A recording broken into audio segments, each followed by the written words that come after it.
Vamos orar. Pai, nós te agradecemos por essa noite, pela tua bondade e graça. Nos colocamos diante da tua palavra para que o Senhor possa, de maneira viva, poderosa, falar aos nossos corações. Os irmãos presentes, aqueles que nos acompanham pela internet, que todos nós sejamos edificados pela tua santa palavra. É no nome de Jesus que te pedimos esta bênção. Amém. Oi, agora sim. Meus irmãos, então nós vamos hoje caminhar para o encerramento do capítulo 11. Claro que não é o fechamento total, a doxologia vai ficar para a semana que vem, mas hoje finalmente nós vamos encerrar esse assunto que Paulo está tratando do capítulo 9 até o capítulo 11. Para muitos um assunto repetitivo, talvez até um pouco maçante, que é justamente a situação dos judeus, do povo judeu, diante da rejeição deles ao Cristo, ao nosso Senhor. Então hoje nós finalizaremos essa parte, nós vamos ler aí a partir do verso 25 até o verso 32. Nos diz assim: porque não quero, irmãos, que ignoreis este mistério, para que não sejais presumidos em vós mesmos, que veio o endurecimento em parte a Israel, até que haja entrado a plenitude dos tempos. E assim todo Israel será salvo, como está escrito: virá de Sião o libertador, e ele apartará de Jacó as impiedades.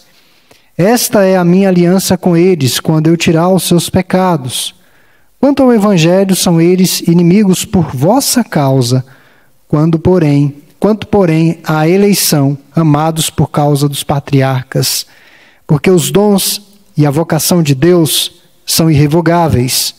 Porque assim como vós também outrora fostes desobedientes a Deus, mas agora alcançastes misericórdia à vista da desobediência deles, assim também estes agora foram desobedientes, para que igualmente eles alcancem misericórdia à vista da que vos foi concedida.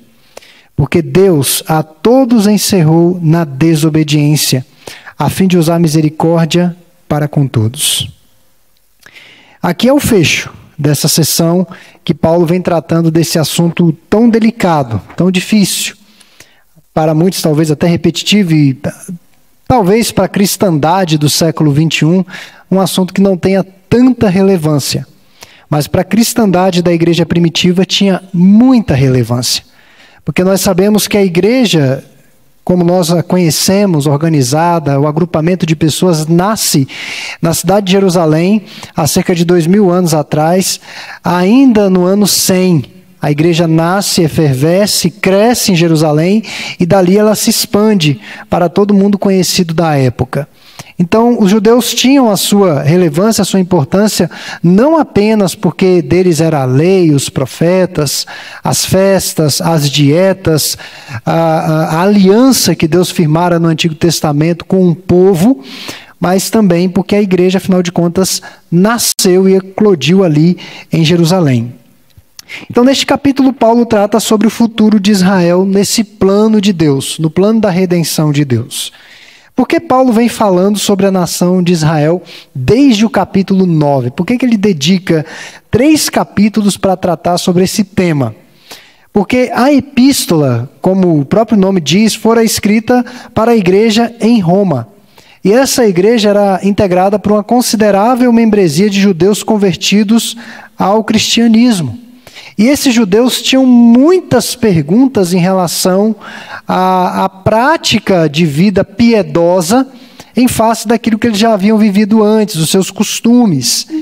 Infelizmente, ou lamentavelmente também, os judeus fecharam os olhos para a salvação em Cristo. E como nós vimos ao longo dessas semanas, desses meses, eles criaram e se firmaram num sistema de salvação pelas obras. Eles consolidaram esse sistema. Apesar dessa rebeldia flagrante, que é o que nós denunciamos aqui durante todos esses últimos estudos, Paulo deixa claro que Deus não abandonou os judeus. E aqui, nesse desfecho, ele revela algo que vai acontecer no último momento. Muito importante. nós vimos que há sempre um remanescente fiel. Deus sempre levanta alguém fiel. Mesmo em meio a uma geração ímpia, perversa, Deus sempre levanta o seu remanescente fiel. E muitas vezes não é um homem, mas mais homens, mulheres dedicados ao Senhor. Paulo fala do retorno dos judeus eleitos. Se fôssemos atribuir aqui uma temática a essa passagem, Paulo está falando do retorno dos judeus eleitos. E por que fala sobre isso? Porque muitos não-judeus convertidos pensavam o seguinte: ora, o povo escolhido havia rejeitado a aliança, havia rejeitado o Cristo, o cumprimento cabal das promessas de Deus. Deus, por sua vez, havia escolhido pessoas que não eram da nação de Israel. O que poderia se concluir? Eles poderiam se gloriar imaginando que Deus encontrou algo de bom neles, de bom nos gentios, nos não-judeus. E para evitar esse tipo de arrogância espiritual, Paulo afirma que Deus não esquece dos judeus e que ainda haverá um futuro para aquela nação. E ele diz como que será esse futuro. Esse mistério, veja que o verso 25, Paulo fala de um mistério. Irmãos, não quero que ignoreis este mistério, para que não sejais cheios de arrogância, tomados de arrogância. E essa palavra mistério tem um valor nesse texto e em toda a Escritura, porque o mistério não é como nós conhecemos atualmente. O mistério é algo que você não tem um conhecimento completo, está envolto de situações ocultas, algumas pessoas têm um conhecimento privilegiado, é algo fechado, e o mistério na Bíblia não é isso. O mistério na Bíblia diz respeito a algo que estava nessa situação oculta, nas sombras do Antigo Testamento, mas que finalmente vieram à luz. Está revelado, ou estão revelados os propósitos de Deus, especialmente em relação à nossa salvação. A Bíblia é um livro que revela muitos dos mistérios de Deus. Os cientistas ou aqueles que estão envolvidos nessas áreas de estudo, muitas vezes indagam a Bíblia, questionam passagens cruciais, porque pensam que a Bíblia é um livro de ciência, e a Bíblia não é um livro de ciência. A Bíblia não está preocupada em dizer exatamente como que o mundo foi criado. A preocupação da Bíblia é dizer por quem o mundo foi criado. Foi criado por Deus. Ponto final. Agora, o como que as coisas sucederam não vai oferecer muitos detalhes. Então, a Bíblia é um livro que está preocupado, que está assim voltado para demonstrar os mistérios de Deus, aquilo que estava oculto e veio a ser revelado. Mistério é a ideia de revelação. Seria um sinônimo de revelação. E no Antigo Testamento, Deus usou os seus profetas para falar a respeito desses mistérios, trazer as suas revelações. No Novo Testamento, nos falou pelo seu Filho, pelo Cristo, e posteriormente usou os apóstolos para transmitirem os mistérios dele, a doutrina dos apóstolos. E é nessa doutrina que a igreja cristã está afirmada. Mas afinal de contas, qual o mistério de Deus para com aquela nação de Israel? Verso 25 fala que o endurecimento veio em parte. O endurecimento era parcial. Deus endureceu os corações deles em relação ao Salvador. Paulo pôde experimentar isso de uma forma muito forte, muito vívida, porque Paulo era um perseguidor da igreja. Então Paulo viveu esse momento de escuridão. Ele perseguia e procurava a execução de pregadores do Evangelho. O fato de esse endurecimento ser em parte sinaliza que haverá um grupo de judeus que haverão de crer, ou que já creram, ou estão crendo no ressurreto, no Cristo. Mas até aquele tempo que Paulo está falando da plenitude dos gentios, esse grupo de judeus é um grupo muito restrito, é um grupo pequeno. O fato do endurecimento ser em parte sinaliza também que não será eternamente, em parte, mas durante um certo limite de tempo. Haverá um tempo que Deus se voltará com graça e misericórdia para aquela nação. E aí o texto vai nos falar ainda no verso 25 que esse tempo é até a chegada da plenitude dos gentios. Quem são os gentios? Basicamente é quem não é judeu. Uma palavra que nós poderíamos traduzir na nossa língua ou no nosso vernáculo como gentes. Outras gentes. No Chaves, aquela filósofa, Dona Florinda, ia dizer gentalha. Era mais ou menos isso. Existiam judeus e existia uma gentalha para eles, para a nação judaica, naquele tempo. Porque eles eram o povo do pacto, o povo da aliança. E a plenitude dos tempos significa que quando o número das gentes eleitas forem alcançadas, Deus se voltará para os gentios. E aí o verso 26 diz que todo Israel será salvo. É aqui que fica aquela pulga atrás da orelha e gera o debate. E claro que aqui Paulo está falando de Israel mesmo, nação de Israel. E não Israel espiritual. Israel mesmo. Então quando se completar o número dos gentios, aquela geração que estiver naquele período que se completar essa cota de eleitos, que nós não sabemos qual é, a quantidade que é, nós não sabemos o tempo que será, aí sim, Deus se voltará para eles, se não todos, mas a maioria há de se render a Cristo, daquela geração que estiver viva. É isso que Paulo está falando aqui. É isso que Paulo está tratando aqui. E para validar sua tese, o apóstolo recorre a duas passagens do Antigo Testamento. Primeira de Isaías 59, 20. Vamos abrir lá em Isaías 59, 20. O livro do profeta Isaías, capítulo 59, o verso 20. Eu vou ler, os irmãos irão acompanhar em suas Bíblias. E nos diz assim: virá o Redentor a Sião e aos de Jacó que se converterem, diz o Senhor. Esse é um texto que ele utiliza. E esse Redentor, esse libertador, é o Cristo. E um texto extremamente conhecido é o de Jeremias, capítulo 31, versos 33 a 34, que diz assim: porque esta é a aliança que firmarei com a casa de Israel depois daqueles dias. E Paulo interpreta aqueles dias, a plenitude dos gentios, diz o Senhor. Na mente lhes imprimirei as minhas leis, também no coração lhes escreverei. Eu serei o seu Deus, e eles serão o meu povo.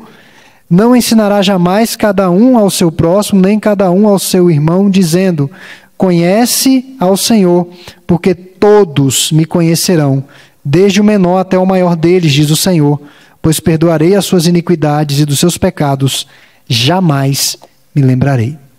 Então Paulo recorre a essas passagens e ele faz essa interpretação. Ele é apóstolo, ele pode fazer a interpretação que ele bem entender, porque ele está devidamente habilitado pelo Senhor Jesus a fazer isso. Em seguida, Paulo apresenta alguns motivos que Deus tem para a salvação desse todo Israel lá na plenitude dos tempos. Primeiro, porque Deus não os abandonou por amor aos patriarcas, verso 28, pela aliança com os patriarcas. Segundo, porque as dádivas e o chamado de Deus são irrevogáveis, verso 29. E terceiro, Deus demonstrará misericórdia, versos 30 e 31.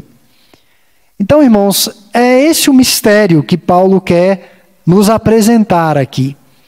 Essa saída em salvação de uma geração que estará presente quando for atingida a plenitude das gentes, dos não-judeus.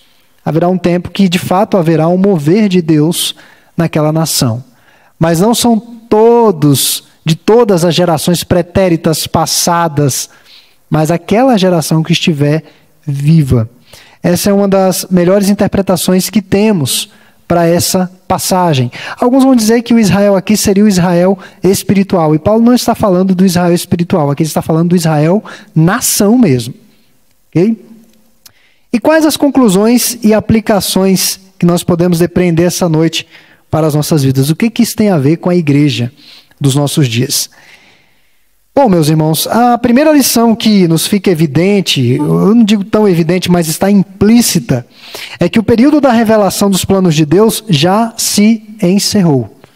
Deus já revelou tudo o que era necessário para a nossa salvação e para que nos preparemos para os últimos tempos. Nós não precisamos de uma revelação a mais.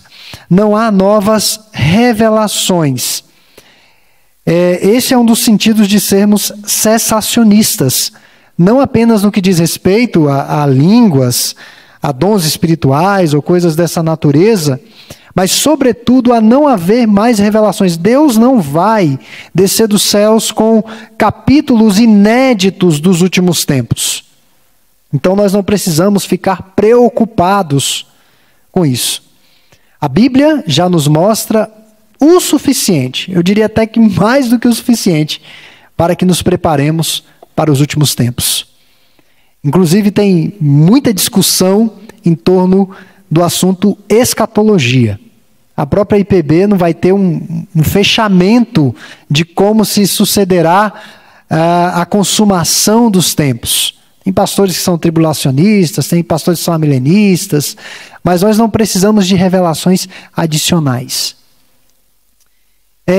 Uma segunda lição que está implícita aí é que nós precisamos sim, cada dia mais, olhar para a Bíblia com muita seriedade. Um livro que merece e deve ser estudado com compromisso, com afinco e com sinceridade. É um livro que tem os seus mistérios, as suas dificuldades linguísticas, de contexto, mas é um livro que nós temos que olhar com muita seriedade. Tem uma vasta literatura no mundo hoje, tantos materiais para lermos e estudarmos. E é importante que tenhamos contato com outras literaturas, porém a Bíblia sempre vai estar sobre toda essa gama de conhecimento humano. É o nosso livro máximo, a palavra de Deus para os nossos corações, e ela deve ser estudada. Ela deve ser trabalhada dia após dia. Uma terceira lição, que essa sim está explícita, estampada no texto, é que Deus é misericordioso, compassivo, sábio e justo. Em Deus não pode haver erros, falhas, acidente de percurso, algo que Ele não calculou. Eu me lembro quando nós estávamos aqui reformando a nave do templo, e o marceneiro veio, fez os cálculos de todo o madeiramento que precisava ser colocado, e foi algo grande, porque aqui é tudo muito grande. E daí, quando ele estava a instalar essa parte aqui de baixo, que removeu toda a madeira, ele não havia considerado um pedaço ali, escada. Ele não havia considerado aquele pedaço. Ele falou: pastor, e ele veio aqui diversas vezes, e mediu diversas vezes, e calculou, e mediu, e fez orçamento. E aí veio muito sem graça dizer que havia, passou batido aquele pedaço ali. Nós precisamos comprar mais madeira para fazer esse complemento ali. Com Deus não é assim. Cada detalhe da história, cada detalhe, cada dia, cada capítulo, Ele sabe. E a Bíblia, em Romanos 8:28, vai dizer que de alguma maneira todas as coisas vão cooperar para o nosso bem. Então esse texto deixa explícita a misericórdia de Deus. Deus está trabalhando para o nosso bem. Eu sei que tem dias, irmãos, tem momentos, tem situações que nós chegamos a questionar a justiça, a bondade e, entre aspas, as boas intenções de Deus para conosco. Eu conversava essa semana com um irmão que me contou uma história que eu fiquei assim, deveras chocado. De um pregador que esteve numa igreja aí que eu não vou dizer qual é, e não havia preparado direito o sermão, aí é um problema, que é a chamada encheção de linguiça. E ele começou a encher as linguiças lá. E daí lá pelas tantas, ele, nos apelos finais, disse o seguinte: olha, se você precisa perdoar Deus de algo, perdoe a Deus. Como que eu vou perdoar a Deus? Deus é perfeito. Deus é justo. Deus sabe de todas as coisas. Ele sabe do passado, Ele sabe do presente, Ele sabe do futuro. Ele já decretou a derrota de Satanás, dos seus anjos, do mal. Eu sei que há momentos que podemos fraquejar, como muito bem ressaltou no domingo o reverendo Adriano, há momentos de sofrimento e de questionamentos, mas nós não devemos estar entregues a esses momentos. Nós devemos olhar sempre a face misericordiosa e compassiva de Deus. E me valendo de uma linguagem bem pentecostal, que rebuliço Deus não fez com a nação de Israel por amor a mim e a você. Que rebuliço. Há 2000 anos, Deus está fazendo um rebuliço de salvação mundo afora. E eu e você estamos nesse grupo de redenção. Então, devemos, irmãos, em face desse estudo, dessas verdades, eu penso que, acima de tudo, aproveitar o tempo aceitável para a pregação do Evangelho. O tempo é agora. Nós não chegamos na plenitude dos gentios, das gentes. O tempo é agora. Ainda há tempo. Deus está agindo entre as nações. Muitas coisas vão acontecer que vão nos surpreender. Tem um pastor presbiteriano que, eu não sei em qual local do Oriente Médio, diz que tem uma igreja enorme, cristã, em meios muçulmanos. Enorme. Nos lugares mais, assim, inusitados, para dizer o mínimo, Deus vai fazer brotar a sua igreja. Onde você menos esperar, a igreja do Senhor vai estar nascendo. Eu tenho ouvido com muita tristeza que, nesse período de pandemia, há muitas igrejas que estão decadentes, seja financeiramente. Eu fiquei muito triste ontem ao receber a notícia que uma igreja de um amigo pastor fechou. Fechou. Ele não é presbiteriano, mas a igreja dele fechou. Mas eu creio que ainda é o tempo aceitável. Deus está movendo na igreja dele. E a minha oração é que nós sejamos instrumentos.